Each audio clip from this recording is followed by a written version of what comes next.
अगं बाई तुझं आवडते का नाही का? ती लग्नाला आपल्याला उशीर व्हायला ना. झालं 5 मिनिटं थांबा. काय अवघड आहे बाबा. कधीतरी कार्यक्रमाला लवकर जावे की आपण. दमच नाही तुम्हाला तर. अहो आपण लग्नाला चाललोय म्हटल्यावर तिथे किती माणसं येणार माहितीये का तुम्हाला? आणि एवढी माणसं आल्यावर त्यांच्यात सगळ्यात सुंदर मी दिसायला पाहिजे. आवरलंय शानेस. सारखं सारखं गडबड गडबड करायची नाही हा. या गडबडीच्या नादातच माझं लग्न झालंय तुमच्या संग. असं टिपकं लावून कोण सुंदर दिसते वे? होय. ते आणि कसं काय?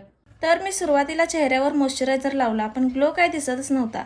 म्हणून मी वापरते फेसेस कॅनडाचं रोज गोल्ड स्ट्रोब क्रीम. ही क्रीम मी माझ्या चेहऱ्याच्या एका साईडला लावली आणि हे बघा ही क्रीम आपल्या चेहऱ्यावर किती इझिली ब्लेंड होते. तुम्ही बघू शकता स्ट्रोब क्रीम लावलेल्या साईडला किती ग्लो आलाय. फरक तुमच्या समोरच आहे. यामध्ये आहे सिया बटर आणि हायड्रोलोनिक ऍसिड जे संपूर्ण दिवसासाठी आपल्याला हायड्रेशन देते. आणि ही स्ट्रोब क्रीम तुम्ही प्रायमर, मॉइश्चरायझर किंवा हायलायटर म्हणून देखील वापरू शकता. सगळ्यात महत्त्वाचं हे आपल्या स्किनवर एकदम सुपर कॉम्पी वाटते. त्यानंतर माझ्या मेकअपला फायनल टच देण्यासाठी मी वापरते फेसेस कॅनडाचे कॉम्फी वाव लिपस्टिक आणि याचा शेड आहे कोको क्रश. हे तुम्ही लिपस्टिक, ब्लश आणि आयशॅडो असे 3 प्रकारे वापरू शकता.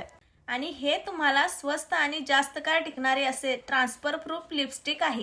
ही लिपस्टिक सुद्धा एकदम सुपर कॉम्पी आहे. म्हणूनच मला हे फेसेस कॅनडाचे प्रोडक्ट खूप आवडतात. तुम्हाला सुद्धा हे प्रोडक्ट पाहिजे असतील तर स्क्रीनवर प्रोडक्ट टॅग केले नक्की खरेदी करा.